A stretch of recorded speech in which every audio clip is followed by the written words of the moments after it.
قبر پہ اور کہتا ہے بابا گھن گوڑے دی روڑی تے دے پتران دی جوڑی. اب جو بابے کی قبر پہ کھڑا ہے اس کا ہے کوئی حضرت ابراہیم سے تعلق؟ اللہ. پھر حضرت ابراہیم نے اپنے رب کو پکارا. اچھا جبریل امین کہتے ہیں اچھا ابراہیم چل مجھ سے مدد نہیں لیتا تو مجھے پیغام دے، میں اللہ کو تیرا پیغام پہنچا دوں. حضرت ابراہیم کہتے ہیں علمہ بحالی یغنینی عن سوالی. او پیغام تو اسے دیا جاتا ہے جسے پتہ نہ ہوتی اللہ دے. خیال کر. آگے حضرت ابراہیم کہتے ہیں اللہم انت الواحد فی السماء وانا الواحد فی الارض. اللہ تو آسمانوں میں معبود اکیلا ہے اور میں ابراہیم زمین میں توحیدی اکیلا ہوں. اللہ میرے ساتھ کھڑا ہونے والا بھی کوئی نہیں، میرے زخموں پہ مرہم لگانے والا بھی کوئی نہیں، میرے آنسو پوچھنے والا بھی کوئی نہیں.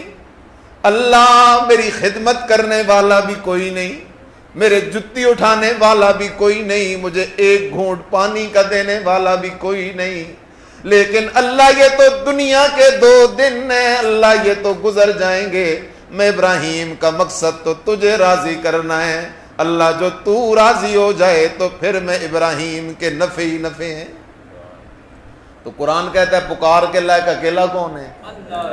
اور یہ مصیبت تکلیف آتی ہے تو کہتا ہے یا پیر بابا مدد ہے، یا بری امام مدد، یا عبداللہ شغازی مدد. تو اس نے قرآن سے منہ موڑا ہے یا نہیں موڑا؟ قرآن کچھ کہہ رہا ہے، یہ کچھ کہہ رہا ہے. قرآن نے مسئلہ بیان کیا. پکاریں سننے والا اکیلا کون ہے؟ جس پہ موت آ جائے. اور بولو تو صحیح، جس پہ اونچا کہو، جس پہ. اور موت سے پاک اکیلا کون ہے؟ اور موت سے ڈرنا نہیں چاہیے، صرف یہ دعا کرو کہ اللہ ایمان کی حالت میں موت دے بس. اور یہ تو دنیا مصیبتوں کا گھر ہے. ایمان کی حالت میں یہاں سے جان چھوٹ جائے نا تو سبحان اللہ. لیکن اللہ کرے ایمان کی حالت میں جان چھوٹ جائے.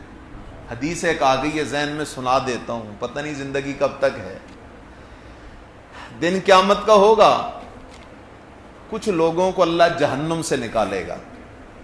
کہاں سے نکالے گا؟ جو گناہگار ہوں گے لیکن ہوں گے ایمان والے. جب وہ لوگ جہنم سے باہر آئیں گے نا تو وہ ایک دم اللہ سے درخواست شروع کر دیں گے، رونا گڑ گڑانا شروع کر دیں گے. کہیں گے اللہ جہنم میں اور بھی ہمارے بہت سارے بھائی پڑے ہوئے ہیں، اللہ مہربانی کر ان کو بھی جہنم سے کیا کر نکال دے. اللہ وہ ہمارے ساتھ نماز پڑھتے تھے، روزہ رکھتے تھے، حج کرتے تھے، زکوٰۃ دیتے تھے، قرآن کے درسوں میں بھی بیٹھتے تھے، اللہ ان کو بھی جہنم سے نکال. اللہ فرمائے گا اچھا ٹھیک ہے تم چلے جاؤ اور ان کو پہچان کے جہنم سے نکال کے لے آؤ. یہ لوگ جائیں گے اور جہنم سے ان کو پہچان کے نکال کے لے آئیں گے. حدیث میں آتا ہے جو ایمان والے لوگ ہوں گے آگ ان کے باقی بدن کو تو جلائے گی لیکن چہرے نہیں جلائے گی. اللہ ہمیں محفوظ فرمائے، اللہ ہمیں محفوظ فرمائے. یہ ان کو نکال کے لے آئیں گے جہنم سے. جب جہنم سے نکال کے لے آئیں گے نا، خیال کرنا اللہ پھر اعلان کرے گا جاؤ ان کو نکال کے لے آؤ جن کے دلوں میں 1 دینار کے برابر ایمان پڑا ہے. کتنا ایمان پڑا؟ 1. ان کو نکالا جائے گا. پھر اللہ کہے گا ان کو بھی نکال لو جن کے دلوں میں آدھے دینار کے برابر ایمان ہے، وہ بھی نکالے جائیں گے. پھر اللہ کہے گا ان کو بھی نکال کے لے آؤ جن کے دلوں میں رائی کے دانے کے برابر ایمان موجود ہے، ان کو بھی نکال کے لے آؤ. وہ بھی نکل جائیں گے. پھر اعلان ہوگا اب جہنم میں وہ رہ گئے ہیں جن کے دلوں میں رائی کے دانے کے برابر بھی ایمان موجود. اس لیے خیال کر، بات سمجھنے کی ضرورت ہے. موت برحق ہے، اور موت سے پاک اکیلا کون ہے؟ اور کوئی نبی بھی موت سے بچ نہ سکا، موت آ گئی نبیوں پہ، صرف ایک حضرت عیسیٰ علیہ السلام آج بھی آسمانوں میں زندہ موجود ہیں، قیامت کے قریب دنیا میں تشریف لائیں گے، پھر ان پہ بھی موت آئے گی۔ موت سے پاک صرف میرا اللہ ہے۔ موت کس بات کا نام ہے؟ موت اس بات کا نام ہے کہ بندے کے بدن سے روح نکل گئی۔ روح کے بدن سے نکلنے اور جدا ہونے کا نام کیا ہے؟ موت ہے۔ اب قرآن نے ایک مسئلہ بیان کیا، جو مارے جائے وہ سنتا نہیں۔ یہ مسئلہ کس کتاب کا ہے؟ قرآن کا ہے۔ ایک جگہ نہیں، کئی جگہ بیان کیا۔ سورہ فاطر میں جا وہاں میرے رب نے مسئلہ بیان کیا، سورہ روم میں جا وہاں بیان کیا، سورہ نمل میں جا وہاں بیان کیا، سورہ شعراء میں جا وہاں بیان کیا، سورہ مریم میں جا وہاں بیان کیا۔ جگہ جگہ اللہ نے یہ مسئلہ بیان کیا، جو مارے جائے وہ سنتا نہیں۔ پھر اللہ نے مثال دی ہے، اللہ ہمیں کوئی ایسا بندہ دکھانا جو مر گیا ہو اور مر کے دوبارہ زندہ ہوا ہو، اس سے ہم پوچھنا چاہتے ہیں کہ جو مر جائے وہ سنتا ہے یا کوئی نہیں۔ اللہ نے کہا چلو سورہ بقرہ میں حضرت عزیر علیہ السلام کا قصہ ہے۔ اللہ کے نبی حضرت عزیر علیہ السلام ہیں، 100 سال ان پر موت رہی۔ کتنے سال؟ 100 سال موت کی وادیوں میں رہے، پورے 100 سال۔ اور 100 سال موت کی وادیوں میں گزار کر جب ان کو اللہ تعالی نے اپنی قدرت کاملہ سے دوبارہ زندہ کیا، جیسے ہی دوبارہ زندہ ہوئے تو اب سوال کرنے والا اللہ، سوال کرنے والا، جواب دینے والا نبی، اور ہمیں پہنچانے والا اللہ کا قرآن، اللہ کا رسول، شک کی گنجائش کوئی نہیں۔ او کالذی مر علی قریۃ وہی خاویۃ علی عروشہا، اللہ کہتا ہے او کالذی مر علی وہی خاویۃ علی عروشہا، اللہ کہتا ہے میرا نبی حضرت عزیر گزر رہا تھا ایک بستی پہ، اور وہ بستی اپنے چھتوں کے بل گری ہوئی ہے۔ حضرت عزیر علیہ السلام دیکھا تو فرمایا ادب کر سکتا ہے؟ یہ تو کہتا ہے نا نا، نبی کے لیے موت کا لفظ استعمال کرنا بے ادبی ہے۔ اور اللہ کہتا ہے میں نے عزیر علیہ السلام کو کیا دے دی؟ موت دے دی۔ تھے تو سن لو کہ اللہ کے نبی پہ آج موت آ گئی ہے۔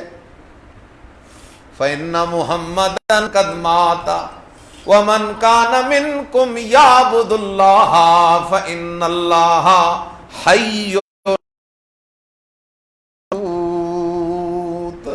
اور اگر معبود اللہ کو سمجھتے ہو تو اللہ ایسا ہے جو ہمیشہ زندہ ہے، ہمیشہ زندہ رہے گا، اس پہ موت نہیں آئے گی۔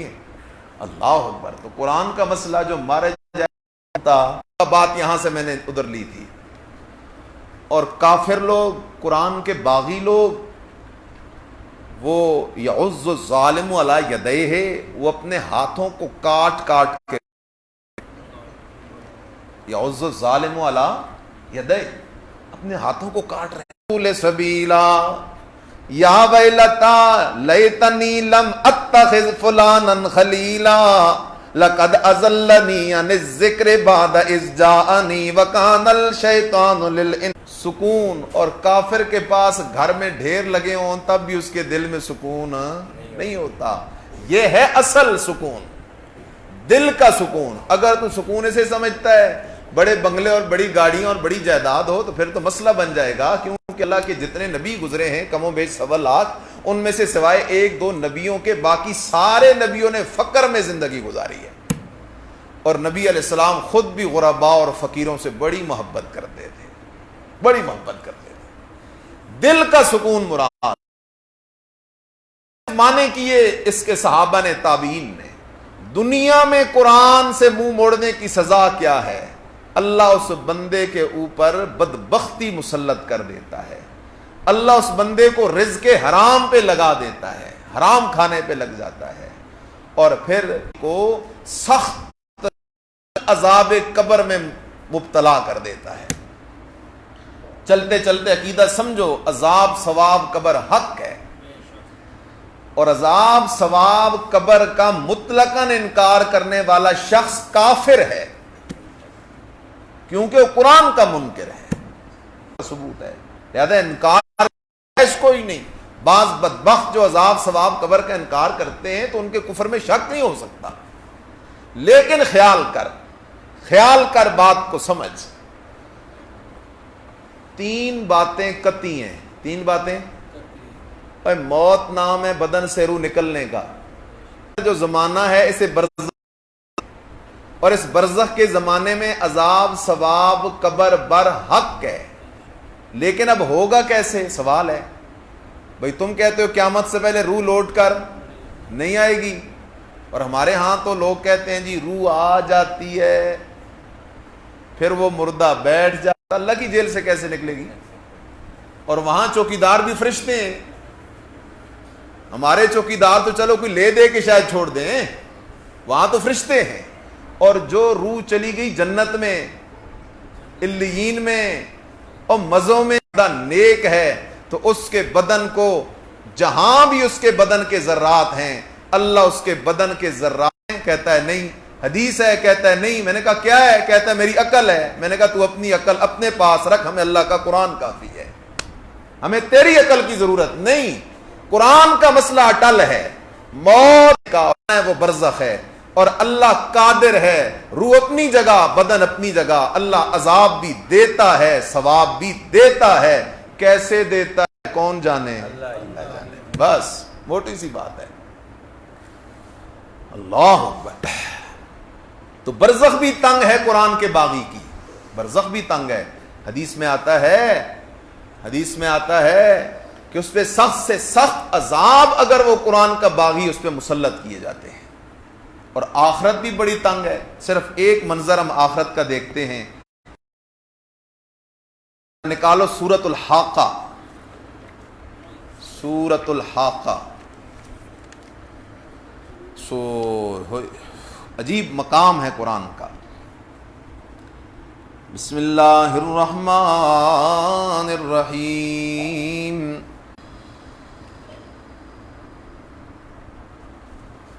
وَأَمَّا مَنْ أُوتِيَ كِتَابَهُ بِشِمَالِهِ فَيَقُولُ يَا لَيْتَنِي لَمْ أُوتَ كِتَابِيَا۔ قیامت کے دن کچھ لوگوں کو عمل نامہ دائیں، وہ کہے گا ما اغنانی مالیا، اور لوگوں آج میرے مال نے بھی مجھے کوئی فائدہ نہیں دیا، ہلاکانی سلطانیہ، میرا عہدہ کرسی اور دبدبہ بھی چلا گیا، اس نے بھی کوئی فائدہ نہیں دیا۔ اللہ پہ زنجیر ہیں، ان زنجیروں کے اندر اس کو باندھ دو، جہنم کی آگ میں جلتا رہے۔ اللہ کیوں اتنی سخت سزا دے رہا ہے؟ جواب انہو کان لا یؤمن باللہ العظیم، اس لیے یہ سزا دے رہا ہوں کہ یہ میری توحید کا منکر تھا۔ کس کا منکر تھا؟ توحید کا منکر تھا۔ ولا یحض علی طعام المسکین، اور مسکین کو کھانا کھلانے میں سستی کرتا تھا۔ اور فلیس لہ الیوم ہاہنا حمیم، آج کے دن اس کے لیے کوئی بھی خیر خواہ نہیں ہے۔ ولا طعام الا من غسلین، اللہ یہ جہنم میں پڑا کافر قرآن کا باغی کھائے گا کیا؟ اللہ اکبر۔ جہنم کے لوگوں کے زخموں سے جو پیپ نکلے گی وہ پیپ سے کھلائی جائے گی۔ ہاں، لا یأکلہ الا الخاطئون، نہیں کھائیں گے یہ گند اور یہ قسم قسم کی جھاڑیاں اور کانٹے، الا الخاطئون، مگر بڑے مجرم۔ اور بڑا مجرم کون ہے؟ جو قرآن سے منہ موڑتا ہے۔ اور قرآن سے منہ موڑنے والا کون ہے؟ جو شرک کرتا ہے۔ مشرک نے قرآن سے کیا کر لیا؟ منہ موڑ لیا ہے۔ قرآن کے مطابق جس کا عقیدہ ہو وہ کبھی مشرک ہو نہیں سکتا۔ اللہ مجھے آپ کو مرتے دم تک قرآن و سنت سے جڑے رہنے کی توفیق نصیب فرمائے۔